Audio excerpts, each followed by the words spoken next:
They barred me from my daughter's wedding, so I froze every payment. Then read Ruth's letter aloud, turned away from my own daughter's wedding. Then she publicly shamed me. Just when I thought I'd lost everything, I found my late wife's final message. Her words were simple. Ask about the roses. A perfect plan. Sent from beyond the grave. I pulled into the gravel lot of Springwood Vineyards. The late afternoon sun spilling gold across the rows of grapes. The air smelled of cut grass and champagne already poured somewhere down the hill. My tie felt too tight. My hands, clammy, like a schoolboy waiting his turn. Almost a whisper. My daughter's wedding day. Emily. I whispered her name once, like a prayer, as if Ruth, my late wife, might hear me from wherever she was. I walked toward the main gate. Sedan black suits stood by a sleek podium. They looked more like airport security than vineyard staff. One of them lifted an iPad. Invitation, sir? I smiled. I'm the father of the bride. I fout. He tapped the screen, then turned it so I could see. My chest tightened. There it was, my own photograph. Cropped from last month's barbecue, printed sharp.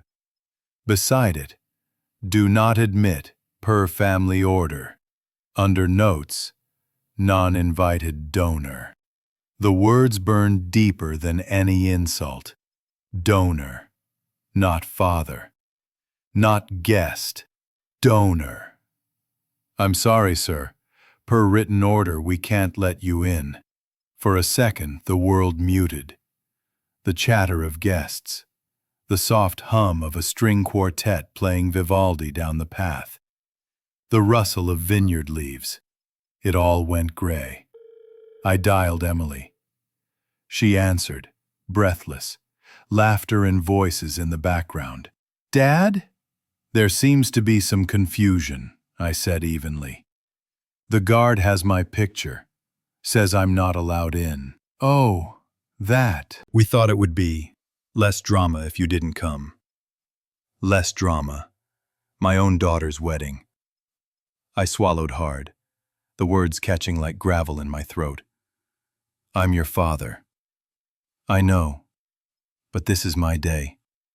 Please don't make it harder. I told the phone. Guests smiled politely, flashing their invitations. They glided past in their finery. I stepped aside, letting the tide carry on without me. The guard shifted uncomfortably. Professional sympathy, nothing more. I managed a thin smile. When people lock a door, they should consider what lights they're shutting off inside the room. I turned, walked back to the lot. At the car, I sat behind the wheel, hands motionless. The steering wheel warm under my palms, but my chest, ice. On the passenger seat lay Ruth's old leather notebook, a relic. Her recipes, grocery lists, bills. I picked it up. For the first time in years. The leather was worn smooth, the edges darkened. Flipped it open. Scribbles, handwriting. But then, something faint. At the margin, near the binding, a small rose, sketched in pencil, light as a smudge. I turned more pages, another rose, then another, breadcrumbs. At the very back, the glue of the spine felt uneven. My fingers traced the ridge. The cover gave slightly. I tugged. A thin flap peeled away. My breath caught.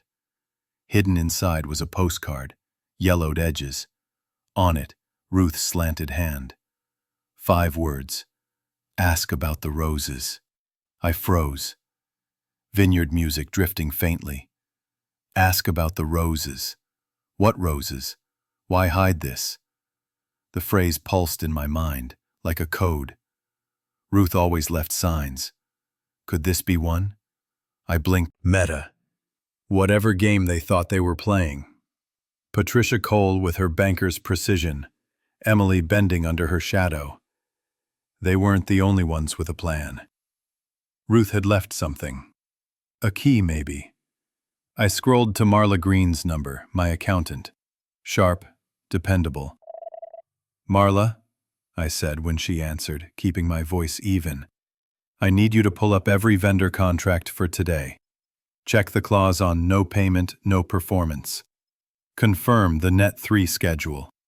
Tell me exactly what leverage we have." I said, "Frank, what's going on?" I looked once more toward the vineyard gates.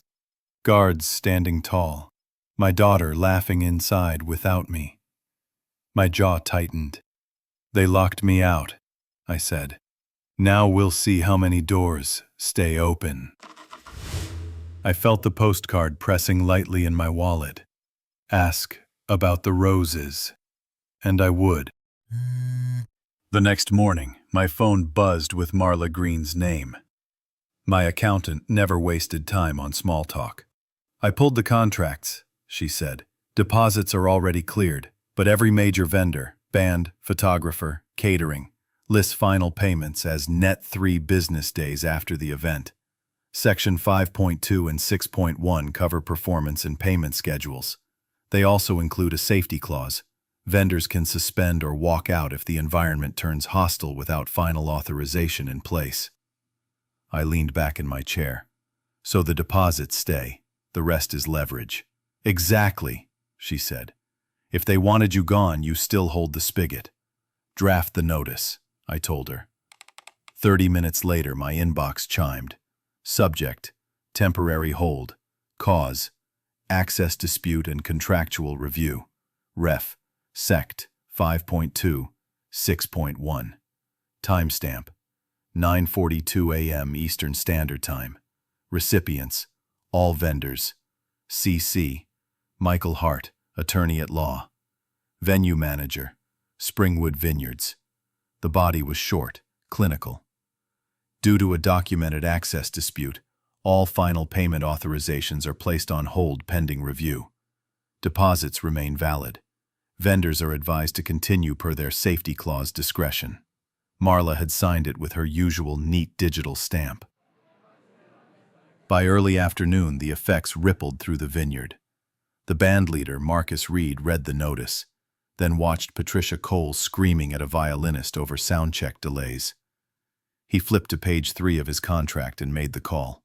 Per Sect 5.2, hostile environment, he told his crew. We finished the ceremony set. No overtime, no reception playlist. The quartet bowed out at sunset. Only canned background music remained. Guests whispered, confused. "Dies. Distort costumus leaks to ment. And when we wanted a tent." The photographer kept snapping the vows. Deposit obligated him. But he zipped his memory cards into a steel case and told the couple, "Final gallery delivery awaits payment authorization." His tone polite, but the message landed like a hammer. Catering staff continued serving entrees, but word spread quickly. Overtime desserts and crab cakes cut from the menu. Plates vanished halfway through the reception. At my desk, I sipped coffee and read each vendor's email acknowledgement. Marla forwarded every response into a shared folder with my attorney. Everything time-stamped. Everything by the book. When Patricia's number lit up my screen, I didn't answer. Instead, I opened Ruth's notebook again. The small rose sketches pulled me deeper until I reached the postcard hidden in the back. Ask about the roses. I couldn't ignore it. I drove to St. Mark's Church, the old brick building Ruth had loved. Afternoon light poured through the stained glass, painting the pews with blue and gold. Father Grant, gray-haired and steady, greeted me. "Frank, it's been a while." I held up the postcard. "Ruth left this. Said I should ask about the roses." He went still, then nodded slowly. "Come with me." We walked to the small vestry. He opened a drawer and pulled out a sealed envelope, thick, sealed with red wax stamped with an ornate R. "She gave me this 2 years before she passed. Told me it was for you." Her instructions were clear. When Frank asks about the roses, it means the time has come. And this envelope is to be opened not in private but before the community. My throat tightened. Did she say what's inside? She only said, "It will guide him when respect runs out." I stared at the wax seal, heavier than gold. Ruth always thought ahead, Father Grant said gently. She trusted you'd know when to use it. I slid the envelope into my coat pocket. Driving home, the vineyard drama felt distant, almost trivial compared to the wax seal burning against my chest. Ruth had left me more than memories. She'd left instructions.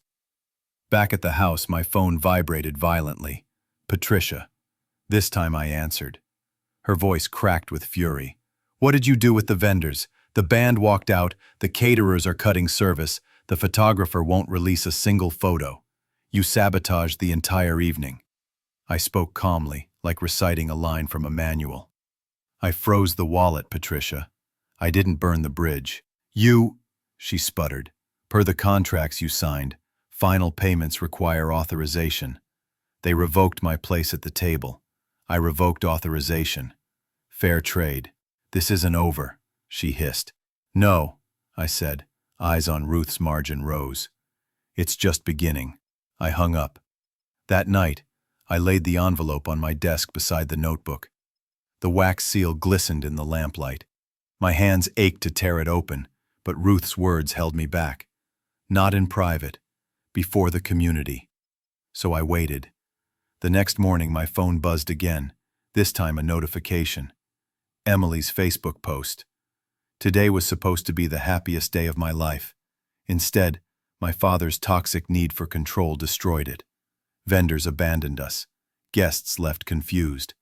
I am heartbroken but free, from manipulation, from conditional love. To everyone who stayed and helped, thank you for showing me what real family looks like. Hundreds of likes, dozens of comments. The narrative was forming. I closed my laptop, slid Ruth's envelope back into the drawer. Meta. Pause. Sex 0.05. And whispered to the empty room. "We'll let the truth breathe, Ruth. The roses will bloom when the time is right." Emily's Facebook post spread like spilled ink. Toxic parent, manipulation, conditional love. The words were sharp, polished to catch sympathy. Within 24 hours, hundreds of reactions, rows of comments. "So sorry, Emily. You're brave to break free." "What kind of father ruins his own daughter's wedding?" "Narcissists can't stand losing control." I read them all in silence. My phone buzzed constantly. Friends, distant relatives, even old neighbors forwarding screenshots. I didn't reply. Why fight a storm when the tide itself would turn? Day 3, murmurs began. A woman commented, "Wait, didn't her dad pay for the whole wedding? If he's toxic, why take the money?" Another added, "My father covered my wedding. He wasn't excluded. Something doesn't add up here." The thread grew legs, people debating late into the night. Day 5, a blogger named Jay Matthews published a piece, "When Narratives Clash, the Lawson Wedding Dispute." Jay wasn't family, not even a friend, just a mid-level journalist with a reputation for fairness. He laid out screenshots. The security guard's iPad photo, access list V3, my face labeled non-invited donor. Side by side, wire receipts, deposits I'd made to Springwood Vineyards, Harmony Strings Quartet, and the caterer. Dates aligned with chilling precision. Payment processed Monday, guest list amended Wednesday. Jay wrote, "Firm, measured. Someone needs to explain why a father funding the event was simultaneously blacklisted." The article gained traction. People shared it with captions like, "Interesting perspective," and "There are always two sides." For the first time, the tide tilted. Subject: Performance Review. Lawson Wedding. Per second 5.2, Hostile environment clause. We terminated overtime. Verbal abuse by family representatives created unsafe conditions. Mr. Lawson was not present at venue. Decision made independently for crew safety. I saved it carefully. Independent witness. By the 7th day, Channel 7 News called. Anchor Sarah Chen wanted my side. I told her I wouldn't talk until I had everything ready. That evening, I spread papers across my dining table. Wire transfers, invoices, text messages from Emily. Dad, can you help with the deposit? From Tyler, we're a little short this month, could you cover the band? I tabbed each document with neon stickers. Blue for catering, yellow for music, red for photography. Receipts organized like ammunition. When I walked into the studio, the cameras made the room feel colder than winter. Sarah greeted me with professional courtesy, curiosity flickering behind her eyes. Mr. Lawson, thank you for being here. Your daughter's post has resonated widely. People believe you sabotaged her wedding. What would you like viewers to know? I slid the first folder across the desk. I brought receipts. The camera zoomed in as Sarah lifted the wire transfer. $43,000 to Springwood Vineyards. Date and authorization code circled in red. This, I said, covered the venue and catering. September 15th. Next, Harmony Strings Quartet. $3,500. Then the photographer's invoice. Each highlighted, tabbed. Sarah said carefully, Mr. Lawson, your daughter claims your financial support came with strings attached, that you used money to control. I leaned forward, voice steady. Then show me the strings. Show me one text where I said, do this or I won't pay. One email where I set conditions. Where's the evidence of control? Modifications. The sex, 1.0. The studio hushed. Even the crew leaned closer. I tapped the stack of texts. What you will find is the opposite. Requests, please. Dad, can you cover this? And my replies, yes. No bargaining. No conditions. Only respect. That was all I ever asked. Sarah shuffled through the messages, her professional mask slipping for a beat. So you're saying these were gifts? Unconditional. Unconditional, I confirmed. Until the day I saw my own photograph on a blacklist. If I wasn't welcome at the party, I didn't have to pay for the party. That's not revenge. That's self-respect. The line hung in the air, sharp and final. Jay Matthews appeared via video link, analyzing the timeline. Every payment lined against every change to the access list. His chart filled the screen, dates marching like soldiers. The conclusion was impossible to ignore. Sarah turned back to me. Our legal consultant has reviewed a draft loan application filed under Tyler Cole's name. It includes a blank line. Co-signer, Frank Lawson. Do you know anything about this? I kept my expression still. No, but it explains a lot. The audience watching at home didn't yet know about the wax-sealed envelope in my drawer, or the phrase Ruth left behind. Ask about the roses. That would come later. For now, the receipts were enough. When the interview ended, my phone erupted. Calls, texts, emails. Relatives who'd watched live. Some angry, some stunned, a few apologetic. Collision's comment sections lit up again. Hashtags shifting. Hashtag wedding drama. Hashtag I stand with Frank. But I knew better than to celebrate. Truth isn't a sprint. It's a slow climb. That meta. Sex 0.05. Glowing under the lamp. I thought of Ruth. Her handwriting in the margins. Her belief that decency could survive storms. I brought receipts, Ruth, just like you taught me. The doorbell shattered the quiet. Through the peephole I saw them. Emily, eyes swollen from tears. Tyler, jaw tight. Patricia, her banker's poise cracked at the edges. They weren't here to apologize. They were here to negotiate. I picked up my small pocket recorder, clicked it on, and placed it by the teacup. Then I poured 3 cups, steam curling like question marks. I opened the door, speaking calmly. "Come in, let's talk." They stepped into the house, shadows long on the floor. They didn't notice the recorder glowing red. The truth, I knew, was about to surface in layers. The 3 of them sat stiffly around my dining table. Steam from the cups curled and faded like half-formed excuses. Patricia clasped her leather bag on her lap. Emily fiddled with her phone screen. Tyler kept his jaw locked, grinding stone. I let the silence stretch. Then I nudged the pot. "Tra ngui nyang hon long nui," I said, pouring a fresh round. They didn't laugh. The recorder on the shelf blinked red. The first crack came not from them, but from the doorbell. Linda Park, Ruth's cousin, stood holding a manila folder. "Frank," she said quietly, "you should see this before they spin it." Inside, printed screenshots from a family group chat. Names highlighted, timestamps intact, strategy lines bolded.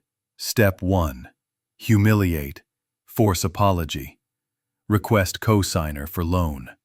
Step 2, Plan B, if he resists, file wellness check.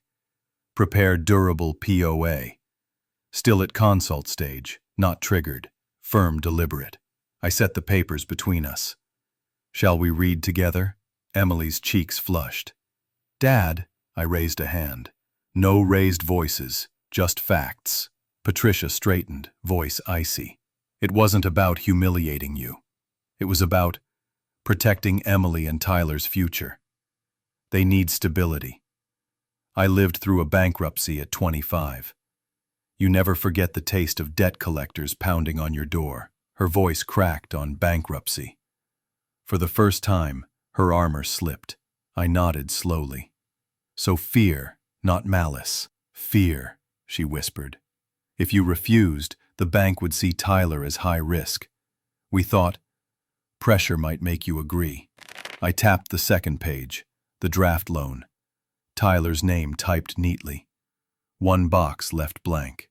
Cosigner, Frank Lawson. I slid it toward him. To corner me with love or shame, until my signature looked inevitable. Tyler looked away. Emily finally spoke, voice small. "I was scared. Scared you'd say no. Scared you'd be disappointed. And scared of being poor." Her confession landed heavier than Patricia's strategy. For a moment, I saw not malice, but the daughter Ruth and I raised, torn between loyalty and fear. I exhaled. The man who signed everything for love already died outside the wedding gate. The one left only signs with respect. Silence. Only the heaters hum. Patricia leaned forward, desperate now. "The wellness check wasn't meant to declare you incompetent. It was just a tool. A way to push me out," I finished. "Durable POA. Convenient guardianship. You forgot one thing. Ruth never left me unarmed." Their heads snapped up. I placed the wax-sealed envelope on the table. The red R gleamed under the light. Emily's breath hitched. "What is that?" "Your mother's last safeguard," I said. "She left it with Father Grant, only to be opened when I asked about the roses. And not here. Not in private. Before the community." Patricia's lips trembled. "A letter?" "A letter and more," I said, tapping the seal. "She left a voice note, too. Cassette, digitized. A witness beyond the grave." Tyler muttered, "This is absurd." "No," I cut in calmly. "This is order. You plotted shame, cosigner traps, wellness checks. She plotted light." For the first time, doubt flickered in Patricia's eyes. Her banker's logic collided with the weight of Ruth's name. I picked up my phone and dialed Father Grant. #@meta sex 0.05. Said it would guide you when respect was denied. And she made me promise. It must be opened at the Winter Lights Festival, publicly, before witnesses. Patricia swallowed hard. Emily covered her mouth. Tyler's knuckles whitened. "Thank you, Father," I said, then ended the call. She said the room sagged into silence again. My tea, cold, untouched. I studied their faces. Patricia, lined with fear she never confessed. Emily, torn between love and dread. Tyler, still clinging to indignation. For the first time, I felt something almost like pity. Listen carefully. This isn't about vengeance. I won't file lawsuits. I won't smear you online. But Ruth's voice will be heard.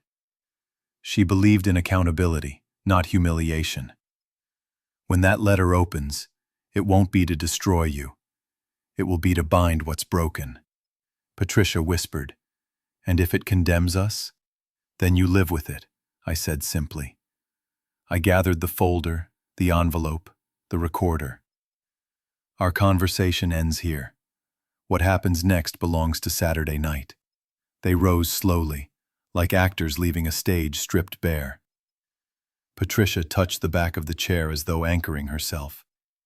Emily avoided my eyes. Tyler muttered something about lawyers, but his voice was hollow. When the door closed behind them, I slumped back in my chair. I poured a final cup. Tra ngồi nhanh hơn long gui, Ruth. But at least paper keeps its heat. On my desk, the flyer for the town's Winter Lights Festival caught the lamplight. Bold letters. Community stage. Saturday, 6 p.m. I placed the envelope on top, the wax seal gleaming like a heartbeat. This was no longer winter crowd. The Winter Lights Festival washed the town square in blue and purple. The community stage was simple. A white backdrop, a mic, rows of wooden chairs. I stood behind the curtain, my hand closing around Ruth's red, wax-sealed envelope. The R glinted under the lights. Father Grant set a warm hand on my shoulder. "Is it time, Frank?" "It's time, Father." He stood it to the microphone. The crowd fell quiet. Tonight we read a letter by Ruth Lawson, a mother, a wife, a friend to many in this town. She left this letter for the community with a clear instruction. Open it only when Frank asks about roses. Emily, standing with Tyler and Patricia, clutched her scarf. Her eyes were red. Father Grant lifted the envelope. The letter opener cut the wax. A small, almost sacred click. He drew out a sheet of thick paper. "If you're hearing this, it means respect has been removed from the table. Frank, do not seek revenge. Our daughter may be lost to fear. Let the community bear witness. Let paper keep its word." Ruth was so gentle. Father looked up. There is a second layer to this document. He revealed a small card printed with a rose and a QR code. On the back, Ruth's slanted hand. "Ask about the roses." Father said, "A passphrase." Ruth's voice filled the square. "Frank, ask about the roses. If I'm no longer with you, remember, love doesn't need applause. Only kept promises. I leave a moral will. The Ruth Lawson Tool Scholarship. Buy toolkits for vocational students, prioritizing those in need. A free weekend class or honor. Must complete community service and apologize publicly if they've violated family boundaries. Frank, if they smear you or shut you out, do not open your wallet before they open their apology. Let them serve others for at least 12 weeks. You coordinate. The community bears witness. If our child loses her way out of fear, give her a way back, but through the toll gate of responsibility. Patricia swallowed. Tyler turned away, breathing hard. Emily covered her mouth, tears spilling. Father continued. This is a 2-layer document. The outer layer counsels gentleness. The hidden layer establishes a moral code. Serve first, benefit later. He pulled a thin packet. Testament roses, community instructions. 3 pencil roses marked the front. The Tool Scholarship will be coordinated by Frank, with quarterly lists published. The free class meets Sunday mornings in his garage. Any relative who violated boundaries and seeks renewed support from Frank must apologize publicly at a community event. Serve 12 weeks at the workshop, minimum 4 hours per week. Offer an apology with no but. Sign the family accord, the boundary covenant posted in Frank's home. I stepped beside Father and held up the printed family accord. No money or asset talk at parties or public gatherings. All financial transactions are signed only in public spaces with witnesses. All reading and signing are recorded, audio and minutes. Any power of attorney must have clear scope and time limits. Disputes must go first to evidence-based mediation before going online. This, I said, will hang on my fridge. Anyone who enters my home sees it first. A woman raised her hand. Are you asking for your money back? I shook my head. I'm not asking for money. I'm asking for respect, and I'm laying out a path to redemption. I turned to Emily. If you want it, the mic is here. She walked up slowly, hands trembling. Her voice wavered but held. I'm sorry, Dad. No but. I let fear steer me wrong. I let others speak for me. I will post a public apology tonight, remove my old post, and sign the family accord. I'll also commit to 12 weeks at the workshop. I didn't hug her. Not from coldness, but because structure matters. I nodded, eyes burning. Patricia came next. Her voice cracked. I went bankrupt at 25. I fear poverty so much that I traded away decency. I was wrong to design humiliation, wellness checks, a cosigner trap. I apologize to the community and to Frank. I will sign up for 12 weeks at the workshop. I will relearn respect. Tyler stood rooted. Sarah Chen from Channel 7 held a mic out. He swallowed. I'm sorry. I thought we could push Uncle Frank to sign for the sake of the new family. I'll do the 12 weeks. I'll delete coercive emails and sign the accord. My look to Marcus Reed, the band leader. I read a thank you letter, handed him a check. You protected your crew and honored the contract. I respect that. Marcus nodded. Paper wins. Respect wins. This time the applause was warmer. Father lifted the mic. At the table, a family counselor and town council representative have a recorder ready. Emily, Patricia, Tyler, and I signed the family accord. I added a release order. Following tonight's apologies, I authorize release of all wedding images to Emily and Tyler under the adjusted Net 3 schedule. Paper keeps its word. Winter lights washed. Meta. Sex. 0.05 people clustered, murmuring about moral will, about serve first, receive later. I slipped Ruth's letter and the accord into a plastic binder. Sarah Chen leaned in. Tomorrow I'll air the follow-up. From drama to boundaries, paper wins. I said, soft calm. Let truth breathe. Garage door rolling up, coffee pot sound.